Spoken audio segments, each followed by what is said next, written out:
Good day, and welcome to the Hormel Foods fourth quarter 2022 earnings conference call. All participants will be in listen-only mode. Should you need assistance, please signal a conference specialist by pressing the star key followed by 0. After today's presentation, there will be an opportunity to ask questions. To ask a question, you may press star then 1 on a touch-tone phone. To withdraw your question, please press star then 2. Please note today's event is being recorded. I would now like to turn the conference over to David Dahlstrom, Director of Investor Relations. Please go ahead, sir. Good morning. Welcome to the Hormel Foods conference call for the fourth quarter of fiscal 2022. We released our results this morning before the market opened around 6:30 a.m. Eastern. If you did not receive a copy of the release, you can find it on our website at hormelfoods.com under the Investors section. On our call today is Jim Snee, Chairman of the Board, President and Chief Executive Officer, and Jacinth Smiley, Executive Vice President and Chief Financial Officer. Jim will provide a review of the company's fourth quarter and full year results, an update on the company's go-forward initiative, and a perspective on fiscal 2023. Jacinth will provide detailed financial results and further commentary on the fiscal 2023 outlook. The line will be open for questions following Jacinth's remarks. As a courtesy to the other analysts, please limit yourself to one question with one follow-up. If you have additional questions, you are welcome to get back into the queue.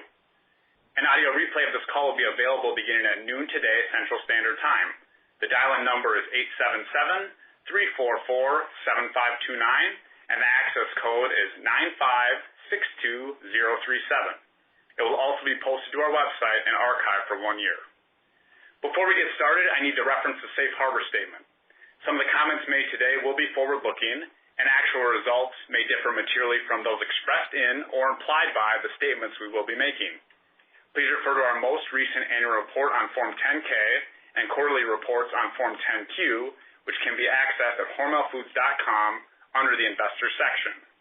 Additionally, please note the company uses non-GAAP results to provide investors with a better understanding of the company's operating performance. These non-GAAP measures include organic net sales and net debt to EBITDA. Discussion on non-GAAP information is detailed in our press release and fourth quarter earnings supplement, which can be accessed from our corporate website and is also located on our investor website, investor.hormelfoods.com. I will now turn the call over to Jim Snee. Thank you, David. Good morning, everyone. Fiscal 2022 was a return to growth for our business as we delivered record sales and double-digit earnings growth compared to last year. Fiscal 2022 marked the third consecutive year of record sales and the second most profitable year in our company's 131-year history. In addition to achieving strong year-over-year growth, our team made considerable progress on our 6 strategic priorities.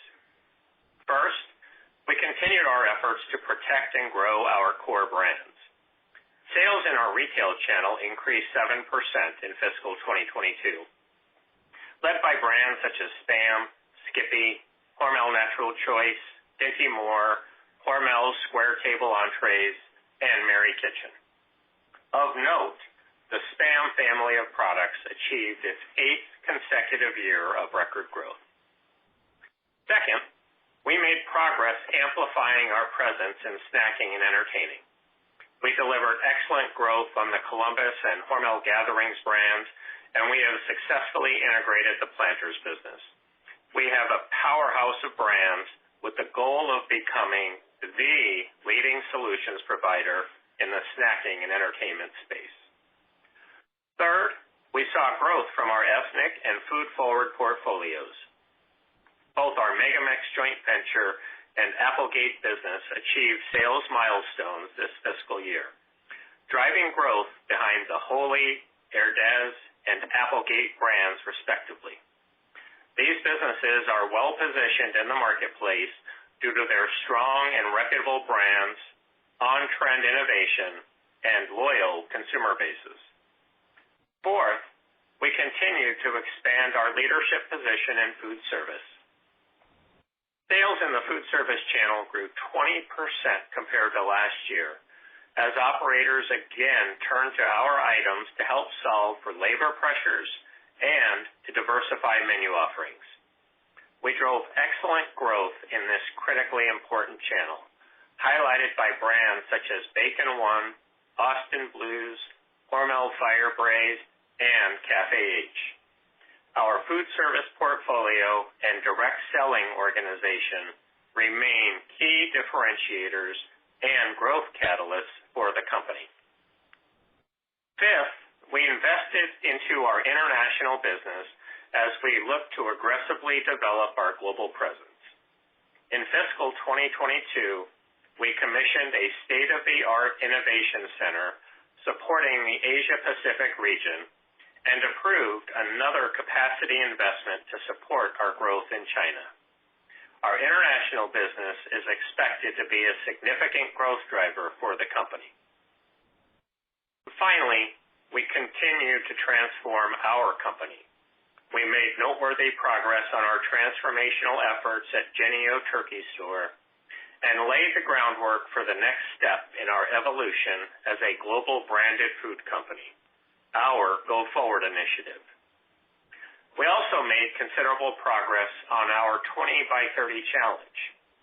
Some of the year's highlights included matching 100% of our domestic energy use in fiscal 2022 with renewable sourcing. Remaining on track to have an approved science-based target for the reduction of greenhouse gas emissions by 2023. Becoming a major sponsor of an up to 50,000-acre regenerative agriculture pilot project in central and southeast Minnesota. Announcing our commitment to create a food secure community program in Austin, Minnesota, with the additional goal of sharing the blueprint and findings globally. We are making a difference thanks to the incredible work and dedication of our team members, partners, and suppliers. Our team showed tremendous resolve to deliver growth in fiscal 2022. The team overcame broad-based inflationary pressures, supply chain disruptions, the impacts from highly pathogenic avian influenza or HPAI, and numerous headwinds in our international business. I want to express my sincere gratitude to the team for their dedication, hard work, and for demonstrating our results matter mentality again this past year. In the fourth quarter, our team delivered diluted earnings per share comparable with record results last year, and last year included an additional week of sales. These results further demonstrate that our brands remain healthy, and the strategic investments we have made are enabling growth. We achieved another quarter of organic sales growth led by our center store grocery portfolio and solid performances from our food service businesses. Segment profit growth was due to the Jennie-O Turkey Store segment, as the team again managed turkey supply effectively and maximized operational performance. We also made progress across our supply chain to increase production capabilities and restore inventories on key product lines. Fill rates for retail, deli, and food service items all improved compared to last year and the third quarter. As we announced in August, we recently began transitioning our business to a new strategic operating model. As of October 31st, we have moved to 3 operating segments: retail, food service, and international. Over the last month, we have been working to create a unified retail organization with scale, experience, expertise, and passion to grow our almost $8 billion portfolio of brands. We are approaching customers differently, bringing together subject matter experts from across our businesses to find growth opportunities and execute strategies in the marketplace. We are leading with a more food-forward mentality, thinking and acting differently in the ways we position our brands with consumers. This has created new opportunities that were not easily executed in our old model. and we are working with the newly created brand fuel team to ignite the potential of our products in store and on shelf. And these early successes are not limited to our retail team. Our combined food service team will further leverage the scale of Planters in the convenience store channel while assuming full control of the company's food service turkey business, including the Jennie-O brand. Though we are only in the initial stages of the implementation, we are receiving positive responses from our customers and operators. Our immediate focus is to accelerate the execution of our 6 strategic priorities while continuing to meet the needs of our customers, consumers, and operators. Specific to the first quarter, our teams will be working to adopt the new organizational design, management structures, and accountabilities. The teams will be working to continue the work to integrate Jennie-O Turkey Store into the company's one supply chain and new operating segments. And our teams will be working to stand up the Brand Fuel Center of Excellence, which will house enterprise-wide brand management expertise, e-commerce capabilities, insights-led innovation, and analytical support to better enable data-driven decisions. Earnings will be reported under this structure, beginning with the release of fiscal 2023 first quarter results in early March. We will be supplying recast financial information for fiscal years 2021 and 2022 in February 2023. The deliberate and thoughtful steps we have taken thus far are all about better aligning our structure with our proven strategy to create the Hormel Foods of the future. We are excited for the additional collaboration, capabilities, and value we will realize from this transition, and remain confident in our ability to drive long-term sustainable growth. Turning to our outlook, we expect to grow both sales and earnings in fiscal 2023. We enter fiscal 2023 well-positioned for the current macroeconomic climate and expect top-line growth from all 3 of our new segments: retail, food service, and international. In retail, we expect demand for our center store grocery business to remain strong as consumers continue to seek products and brands that offer high value, versatility, and convenience. We expect growth from Planters and the rest of our snacking and entertaining businesses, including the Columbus and Gatherings brands. Planters will be rolling out meaningful innovation throughout the year to complement and expand on the new flavor varieties and packaging introduced in fiscal 2022. We expect to benefit from the investments we have made in additional Black Label bacon and Hormel pepperoni capacity, and are excited for the new SPAM capacity to be operational in the first half of the year. And lastly, we expect a recovery in turkey volumes in the back half of the year, allowing our teams to continue to create a demand-oriented and optimized turkey portfolio.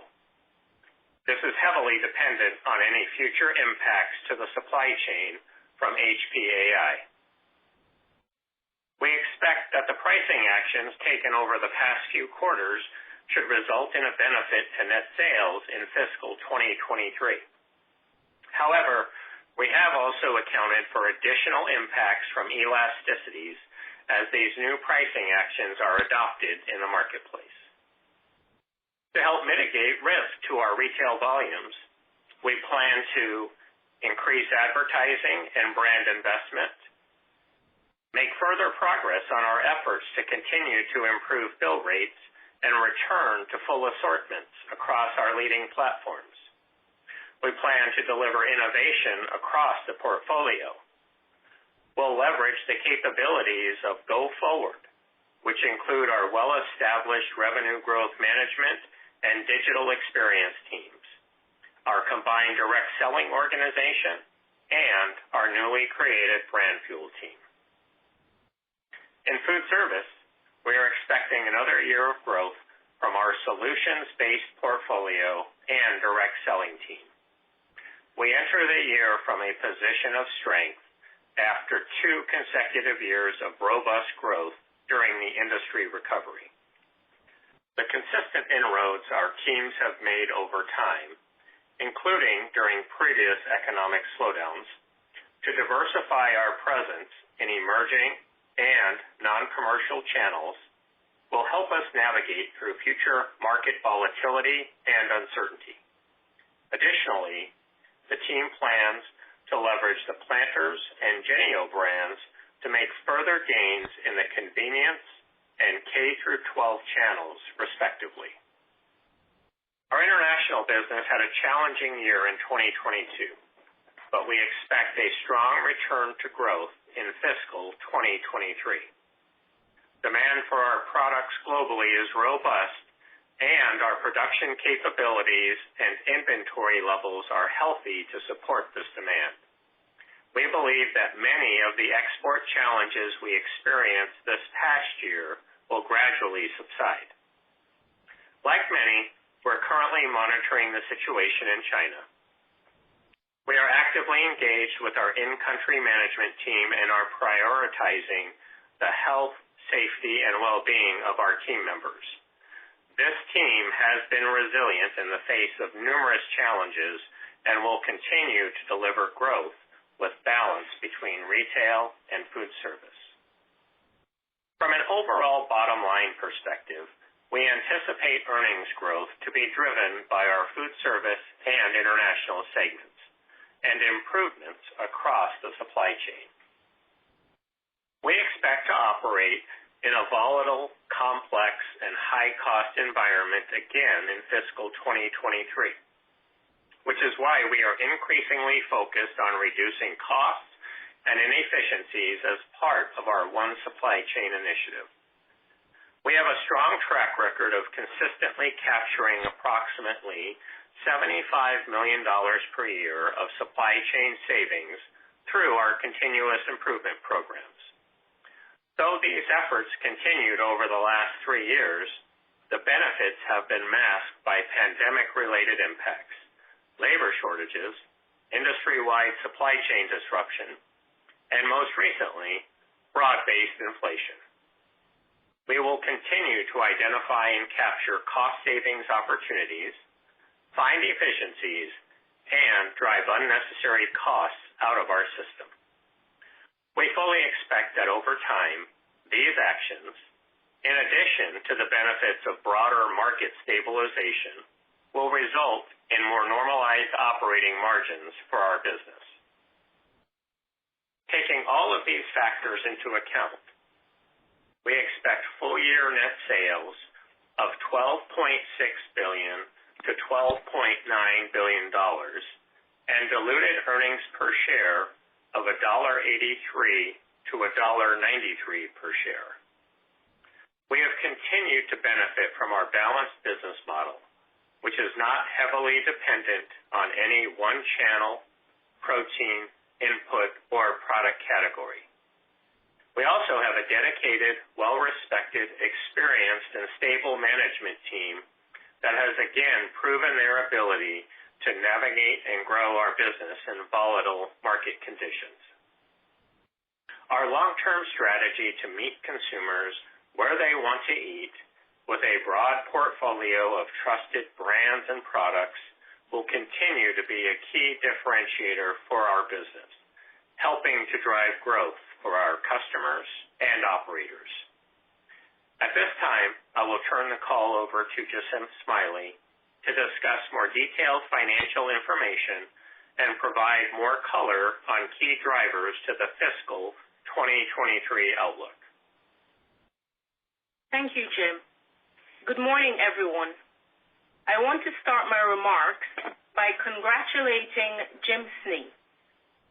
Jim was recently recognized as the 2022 Responsible CEO of the Year for transformative leadership by 3BL Media. During the award ceremony, Dave Armand, CEO of 3BL Media, said, and I quote, "The world needs business leaders who are operating with their eyes wide open and using the power of their businesses to bring forward meaningful ESG programs and policies to operate in a transparent manner." End quote. Jim truly embodies these characteristics.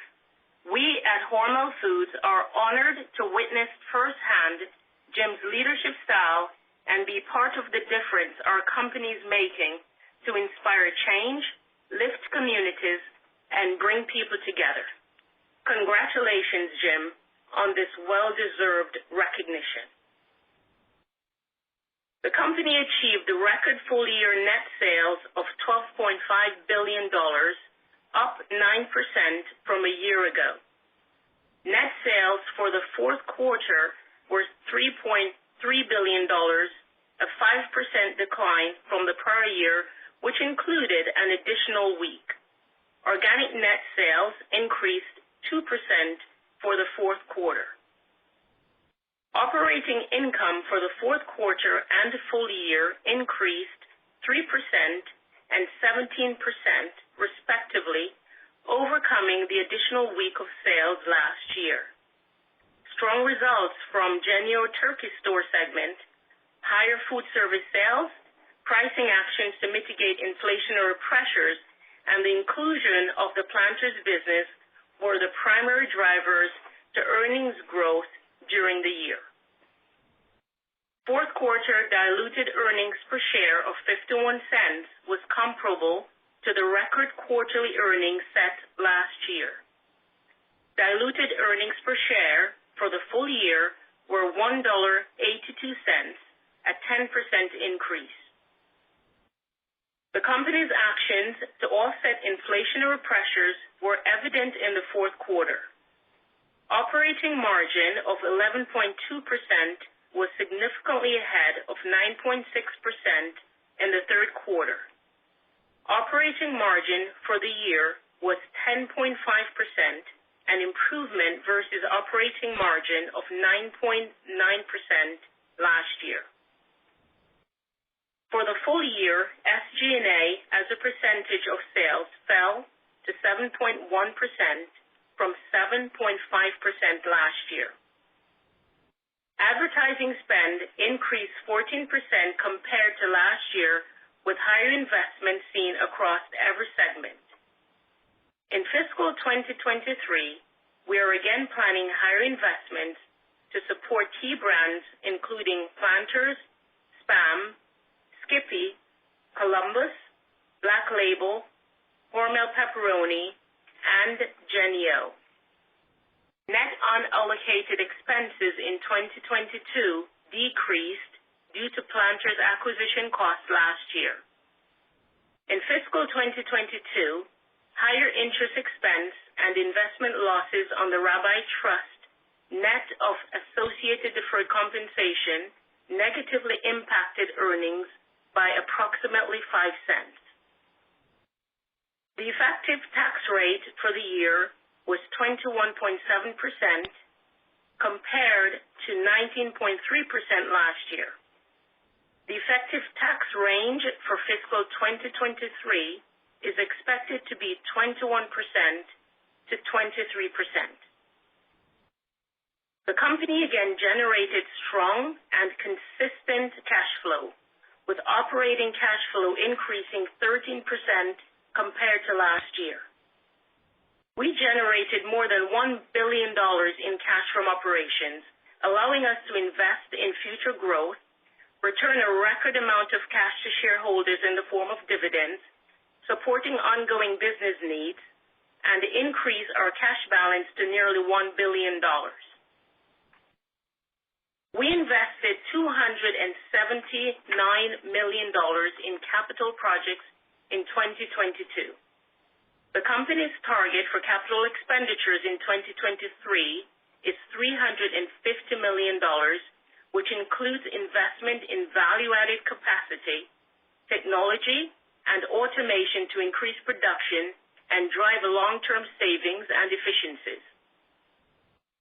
As Jim mentioned earlier, we recently approved another significant expansion to our operations in China, which we expect to come in operation in fiscal 2024.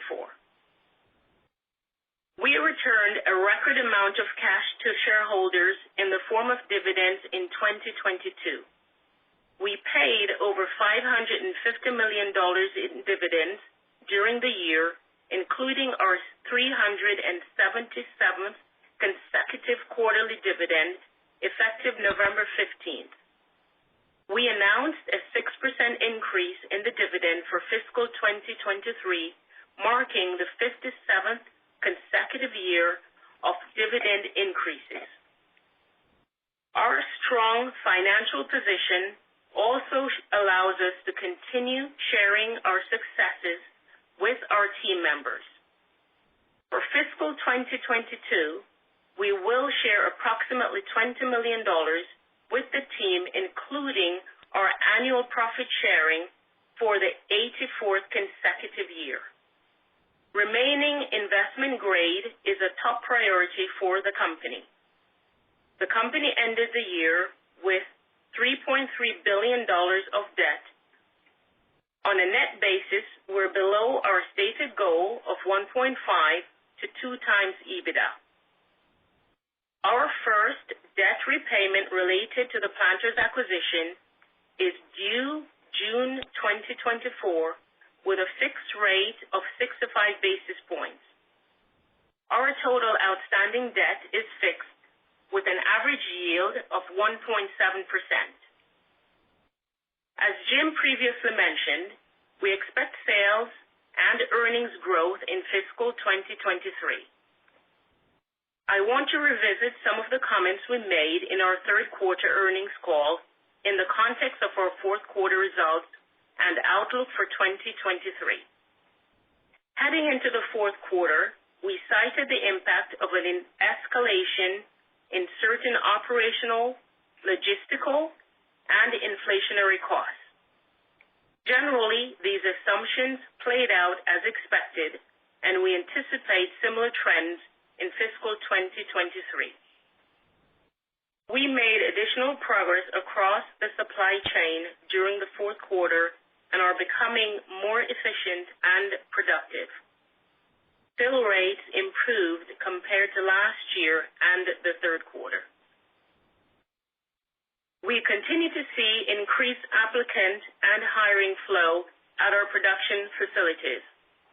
Our focus is on onboarding and training newer team members and creating a best-in-class experience throughout our operations.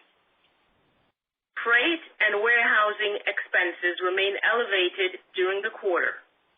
We saw signs of moderation in the domestic freight environment as truck availability improved, though higher diesel prices offset a portion of this benefit. Higher warehousing expenses were driven by a recovery in our inventory levels and industry-wide labor challenges. In 2023, we expect some of this pressure to be offset by savings from the work the team has been doing to control freight expenses and expand our logistics network. Prices on key protein inputs generally declined during the quarter, except for pork trim. Higher priced inventory was a headwind in the quarter as we worked through inventory produced during the summer commodity peaks. Protein prices are expected to remain volatile in fiscal 2023.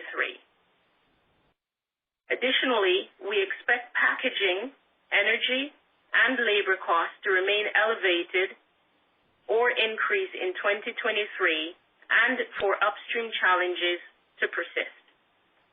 Actions by our One Supply Chain team will be key to managing and mitigating additional cost escalation in these areas.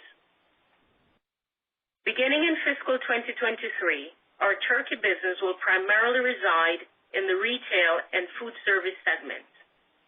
HPAI has reemerged this fall, and this unprecedented event has affected our vertically integrated supply chain at about 1/3 of the magnitude of the spring event. We now anticipate the impacts for HPAI to reduce production volume in our turkey facilities through at least the first half of fiscal 2023. Breast meat prices remain historically high and have yet to moderate. Our team has done an exceptional job managing through disruptions caused by HPAI. Reflected in our guidance range are assumptions for higher pension expense and higher feed costs for our turkey business. Taken together, these costs are approximately 15 cents of headwinds specific to fiscal 2023. In addition to these costs, we have planned incremental investment against One Supply Chain and go forward, supporting areas such as infrastructure, automation, data analytics, brand support, and investments in innovation capabilities. In closing, I am extremely excited about Go Forward and our plans to unlock even more potential from our now $12 billion uncommon company. We have a long track record of successfully evolving our company, which is a credit to our strong management team and our inspired team members around the world. Better aligning our structure with our strategy, which is at the core of this transition, positions us well into 2023 and for the long term. Said simply, Go Forward ensures that we will continue to deliver on our commitment to our team members, customers, and shareholders. At this time, I'll turn the call over to the operator for the question and answer portion of the call. Thank you. We will now begin the question and answer session. To ask a question, you may press star then one on your touch-tone phone. If you are using a speakerphone, we ask that you please pick up your handset before pressing the keys. If at any time your question has been addressed and you would like to withdraw your question, please press star then two. We also ask that you please limit yourself to one question and a single follow-up. Today's first question comes from Peter Galbo with Bank of America. Please go ahead. Hey guys, good morning. Thank you for taking the questions. Jim, I'm just curious, like in the overall protein complex and understanding that, protein is now a much smaller portion of your overall business than maybe it was historically, but, your single biggest input is still pork, and that seems to have been less deflationary at this point than the other proteins. Beef is down pretty substantially. Chicken obviously has come off, materially. Just curious your outlook over the next 12 months. What is it going to take to get some of these pork prices, and particularly the cuts that you buy, to kind of match the other proteins that we're seeing in terms of how deflationary they've been, and maybe how that might end up flowing through your business, both from a top line and margin standpoint? Yeah, thanks, Peter. Good morning. Pork is still a very important part of our complex as you described. For us, we think that pork still represents a great value to consumers. As we're looking into 2023 and markets, although we expect some moderate relief, are still going to run well above 5-year averages. And, we've also seen a lot of volatility, throughout the last several years. And that's what we really have talked about is, it's not so much the point to point, but some of the volatility that occurs. The other thing that we're watching very, very closely is the export element in terms of what's happening with pork. So one of the things to consider is, as turkey prices are higher, we're seeing, bone-in hams be exported at an accelerated rate. And then the other thing is, just thinking about the continued labor challenges that are out there. And so, one of our key inputs across a lot of our business is pork trim. And if the labor's not there to do the necessary boning to get the trim, then we're not going to see that relief. So there are a lot of variables at play, but we know that there's things that we can control. We know that our brands are going to remain strong. The work that we're doing to drive that demand is very successful. And now we just need some of these other variables that are outside of our control to play out more favorably for us. Got it. No, that's helpful. Thank you. And Jacinth, maybe if I could ask a two-parter just on some of the moving pieces in the guidance for 23. Of the 15 cents you mentioned that I think is a headwind from pension and turkey, can you just break down for us what exactly the pension piece is versus the feed costs? And then also just within the guidance, I don't think I heard any mention on Megamex. I think avocado prices have gotten more favorable. So if any commentary there as well. Thanks very much. Yeah, good morning. So the pension and feed costs definitely headwinds as we go into 2023. The split between the two is about 10 cents related to feed and 5 cents related to pension costs. And as it relates to our Megamex business, we expect avocado prices to continue to go down, so that will translate into positive impact for us on our Megamex business.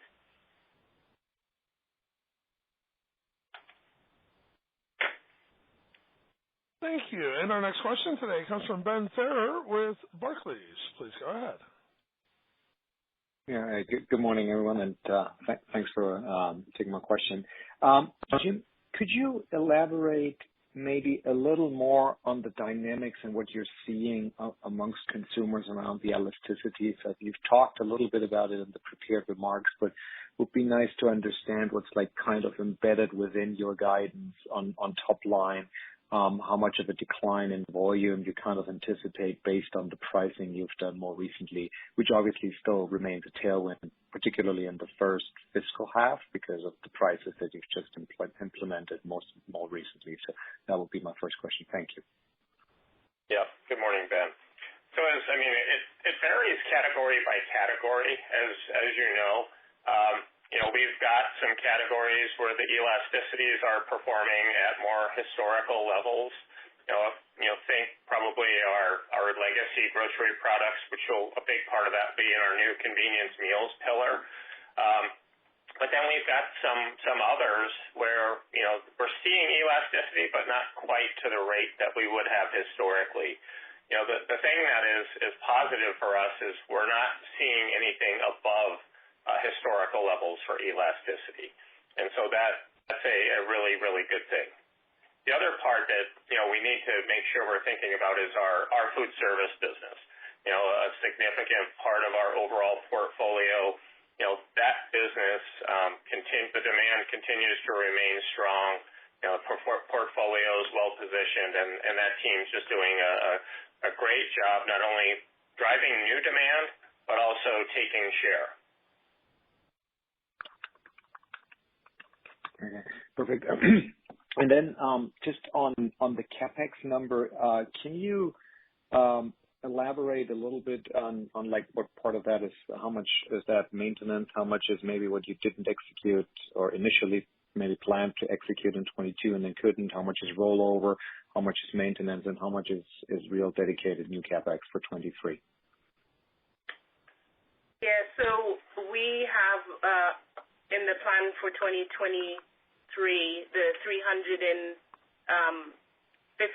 million of CapEx planned. Of that, the maintenance portion is fairly consistent with what we have on a yearly basis at about $125 million off that number.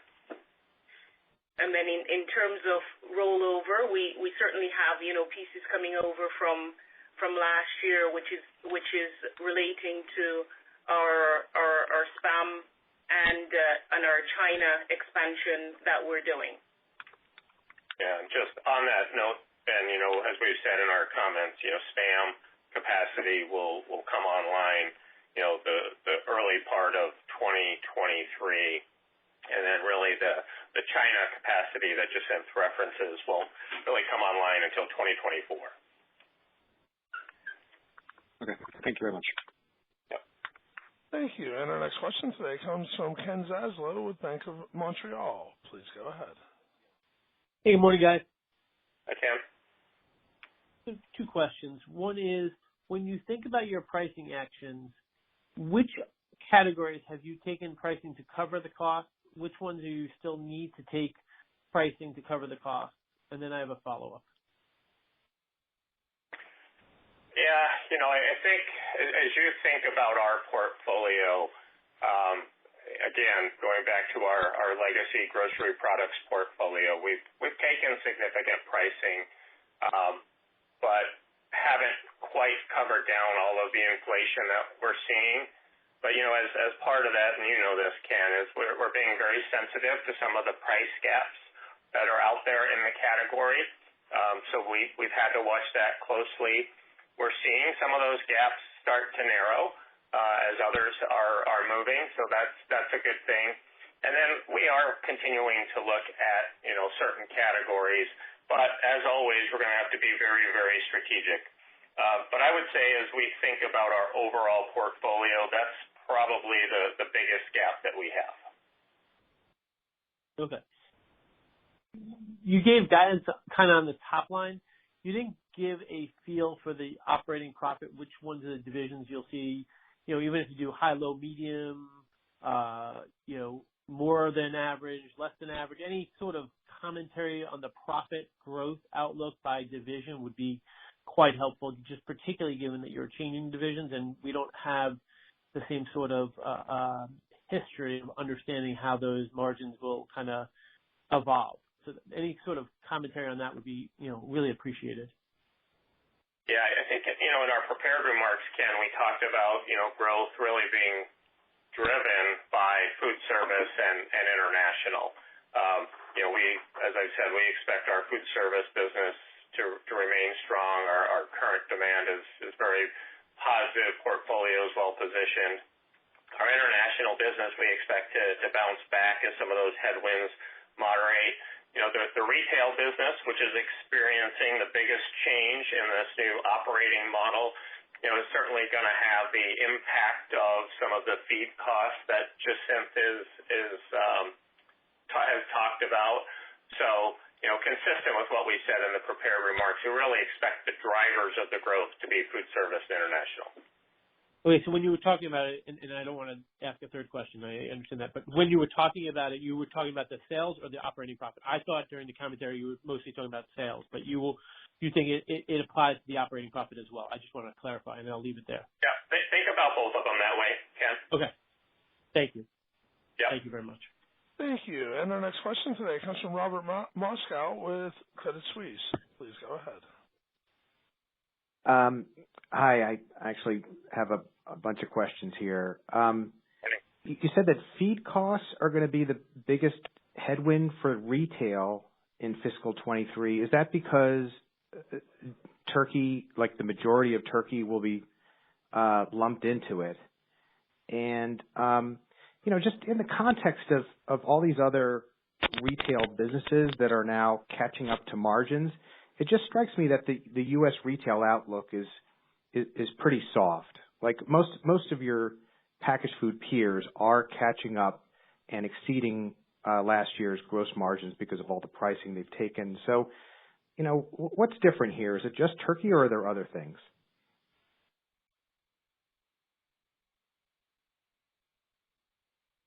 Hello? And pardon me, everyone. This is the conference operator. Looks like we've lost the speaker connection. I'm going to put music back on, and we'll be right back with you. We ask you please hold the line. Thank you. Where it's just you and me, I can't wait to hold you, a voice in the night sings, I'm coming home, I'm coming home, I'm coming home, I'm coming home.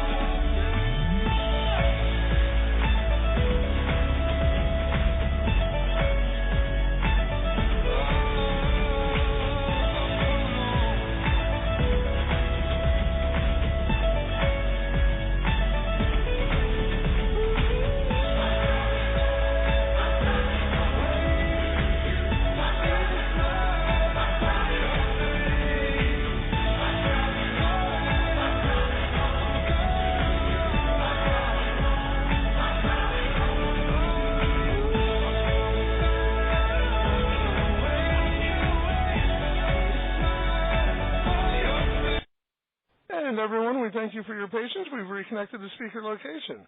Mr. Moscow, if you can please repeat your question, sir. Thank you. Sure. So it was a question about the guidance for retail, for profits to be kind of flattish or maybe even down in 23. And you said it was because of feed costs. Is that because the majority of Jennie-O will end up in retail? And X that, would you have expected retail profits to grow? Because, in comparison to all these other U.S. packaged food companies, it seems like the next 12 months is characterized by pricing catching up to cost and gross margins re-expanding. Yeah, I think the way you're just, Rob, first of all, our apologies. Secondly, the way you're describing it is correct, and that, the feed costs, as you think about the value-added business, the whole bird business, a lot of the commodity business that will be flowing now into retail will be impacted by those higher feed costs as Jacinth described. So, absent that, the rest of the business, as we think about the pillars, are very positive. Okay. And could you help us a little bit just on your outlook for turkey in fiscal 23? Because it must be a pretty wide range of outcomes, given the uncertainties around AI. And, is your outlook different for commodity than it is for value add? Is it still very positive for commodity and, weak for value add? How should we think about it? Yeah, your opening statement is correct again, Rob, is that, there's a lot of uncertainty as we think about the JOTS business going forward. On our last quarterly call, we talked about us being back to more normalized levels after the first quarter. Now we're talking about the back half of the year. And then everything that you just described really all depends on the meat availability, in our system and then what's available elsewhere. So there is just a lot of uncertainty in the JOTS business throughout 2023. Can I assume that you're assuming flat profits in turkey just as a starting point for 23, or how should I think about it? Yeah, I think that's a good starting point. We've got feed costs, you've got breast meat markets, you've got supply. There's just so many variables there as we progress throughout the year. We'll certainly be keeping you well advised. Okay, thanks. Yeah. And our next question today comes from Tom Palmer at J.P. Morgan. Please go ahead. Hey, thanks for the question. I wanted to get some clarity maybe on the expected earnings cadence for the year. You made mention, for instance, of certain pork cuts rolling over. It sounds like maybe we see more of a flow through of that in the first quarter than we did in the fourth quarter. At the same time, there's some operational changes underway. Maybe those present some initial cost headwinds. So how does this shake out just as we think about earnings progression for the year? Yeah, good morning, Tom. As we're thinking about, the earnings growth that we described, we expect it to be fairly evenly distributed throughout the year, half one and half two. Clearly we've identified the major impacts that are out there in terms of feed and the pension costs that we've already talked about several times. And as we go throughout the year, we've talked about the need to really now find some supply chain savings. We've talked about the fact that we expect fill rates to continue to improve as we progress. We've got some pricing that will continue to roll forward. International, we expect to moderate and improve throughout the year. And so, there are some things that will happen sequentially, but as we're looking at the business, we do expect it to be pretty evenly distributed between half one and half two. Understood. Thank you. And then I just wanted to ask on the cash balance approaching $1 billion. You highlighted that there's really not any near-term debt due, and it's pretty low cost. So how should we think about deploying this? Is this you'll retire some debt in the coming year, or is it more this is put aside as a way to effectively fund M&A without having to go to to capital markets and maybe a higher interest rate environment? And then just with regards to that M&A side, I think you talked about international being an opportunity at the Investor Day. Is that still the priority, or just given macro uncertainty, should maybe domestic be more of a priority? Good morning, Tom. So our capital allocation policy and approach will remain. It still remains the same. And so, yes, I mean, we're happy that we continue to generate very strong cash flow, and we will continue to deploy it strategically as it relates to paying down the debt. We still believe that is not the best use of our cash today. And, our first payment doesn't come due until 2024. And so, again, we'll continue to be strategic. We're continuing to look at opportunities from an M&A perspective and aligning those with our 6 strategic priorities. And so that is really how we'll think about deploying our funds, paying our dividends, continuing to remain a dividend aristocrat. That's very important to us. And in terms of the cadence of how we deploy the funds, as I talked about, that still remains consistent with our strategic approach for deploying our cash. And from an M&A perspective, Tom, we are still very interested in international opportunities. We believe that we can continue to leverage what we've built in Asia Pacific, China. We've talked a lot about snacking and entertaining as we built out the Skippy portfolio, the Planters portfolio, also the work that we've done in Brazil. So international certainly remains a key area for us as we're thinking about the acquisition front. Great. Thank you. Yep. Thank you. And our next question comes from Rupesh Parikh with Oppenheimer. Please go ahead. Good morning, and thanks for taking my question. So I want to just go back to top-line growth of 1 to 3% growth. I was just curious if you can just again walk through the key puts and takes there. At least to me, it seems a little lighter than we thought going into this year. Well, good morning, Rupesh. I think there are, just what you described, lots of puts and takes. We do know that we're going to have some positive impact from pricing. We expect strong growth, food service and international. We are bringing more capacity online in 2023. But then we also know that, we've got elasticities that'll be somewhat of an offset. But as we've already talked about, really the biggest wild card in terms of the top line for next year is JOTS. And so knowing that we're dealing with this unprecedented fall event, and it's already pushed back what we expect to be a more normalized level by a quarter, we have to wait and see what happens in the springtime. And so really that's the biggest unknown as we think about our sales outlook in 2023. Okay, great. That's helpful color. And then just on the U.S. consumer, obviously you guys are seeing great strength in your grocery products business, and you're seeing strength at food service. So just curious, how you think about the consumer just based on your vantage points in both channels. As we're thinking about 2023, it's continued strength. The brands are doing well. All of the scan data for the most recent 13 weeks are showing really positive dollar sales growth. As you said, the food service business just continues to do really, really well.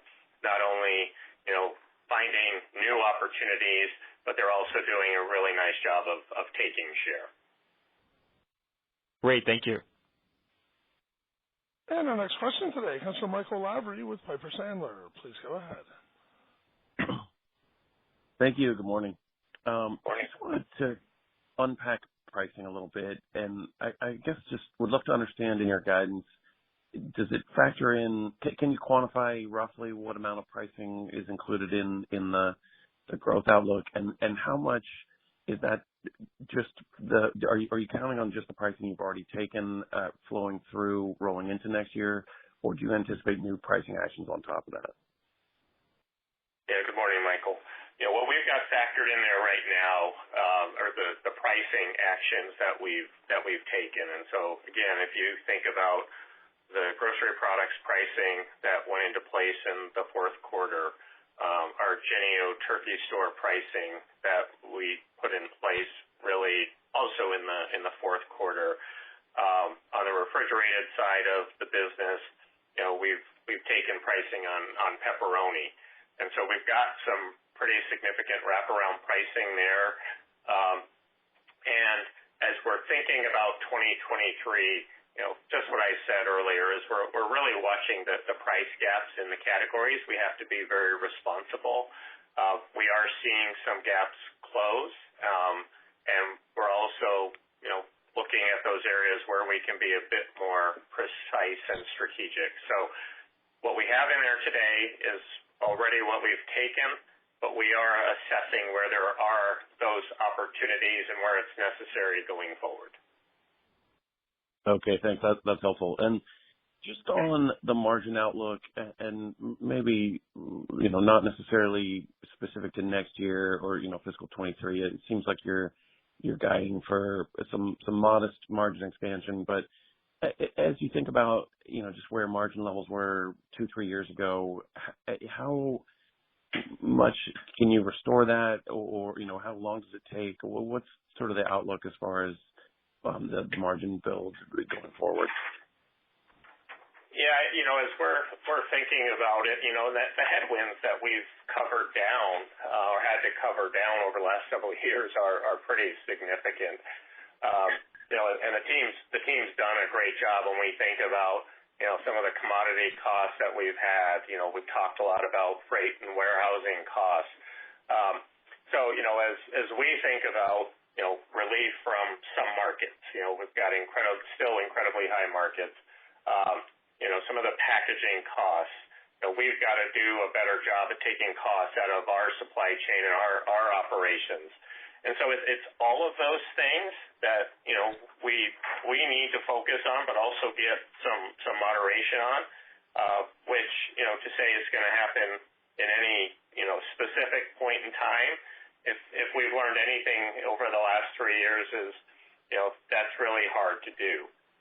But, thinking about the things that, that we can control and focusing on those things is really what's going to allow us to continue on this journey of margin expansion. Okay, great. Thanks so much. And our next question today comes from Eric Larson at Seaport Research Partners. Please go ahead. Yeah, thanks. I hope everybody thanks for taking my question. Hope everybody had a good Turkey Day. I was thinking that you could have given your employees a really nice non-taxable bonus just by giving them a turkey this year. You should have called us sooner, Eric. Yeah, exactly. So, Jim, I like others we're just kind of struggling to kind of think through the process of your new structure, which we will eventually get used to. But for people like me, it's I've been looking at your business this way previously. It's measured in decades, as you know. So, I guess my first question that I want to ask is, I think you've now, and it relates to your commodity sales business, your commodity sales, your commodity pork sales, which I think you now have effectively by contract. I don't think you have much of that anymore, and I'd like an update on that as well. And then the commodity sales also for Jennie-O. I know they don't have a huge food service business, but why would food service not participate in some of the ups and downs in the commodity pricing market, given that neither retail nor food service would be responsible for that commodity business solely? So how do the commodity sales for all the stuff kind of land in your new retail food service international structure? Yep. Great question, Eric. So a couple of things. I mean, as we head into this new operating model, clearly we're going to continue to provide clarity and education. The key takeaway in all of this is really about how we are able to align our strategy with our structure. And, although we've had all of our different reporting segments historically, we haven't had it as well aligned as it could be. So that's really where we're heading. David and the team will obviously be spending a lot of time on the education front to make sure everybody understands what is where and why. From a Jennie-O perspective, as we think about how that commodity business in particular falls, it will fall between our retail and international business. And so there will be elements that'll fall in both. When the other part of it, as you mentioned, is the food service piece. There's still a significant Jennie-O business in our food service segment. And then the other part you mentioned was just in regards to traditional pork commodity sales.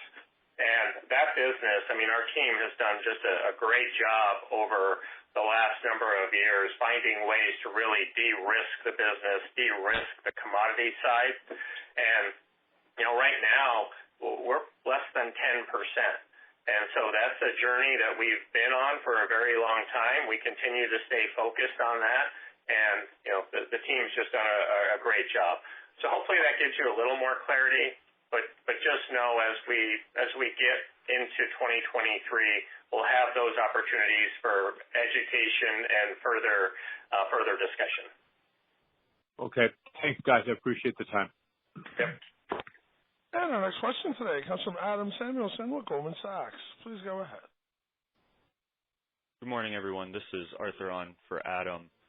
If you could just talk to us about how Jennie-O performed relative to your expectations.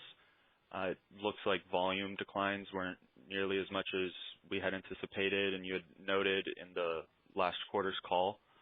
And if you could also give us some color on to whatever extent you can, the margin headwinds from fixed cost under absorption and how pricing, specifically commodity pricing, affected that or offset that. Thank you.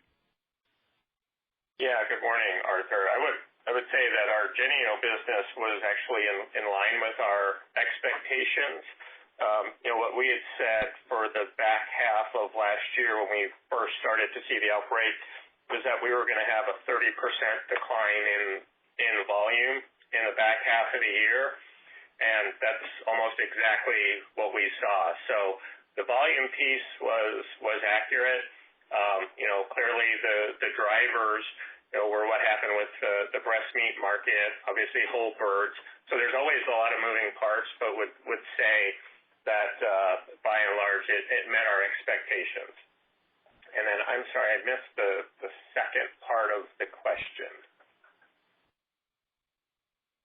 Just to what extent fixed cost under absorption was a headwind on margins and what offset you had on pricing.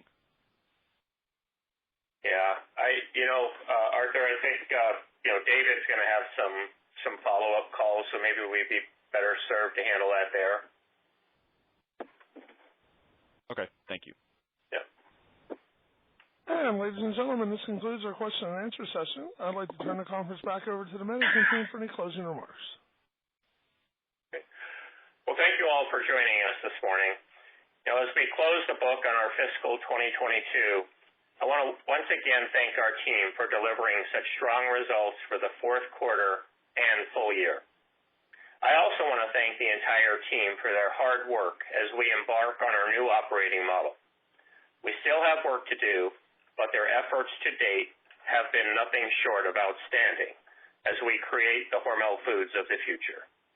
As we go forward into 2023, I want to wish all of you a happy, healthy, and safe holiday season. Thank you. And ladies and gentlemen, this concludes today's conference call. We thank you all for attending today's presentation. You may now disconnect your lines and have a wonderful day.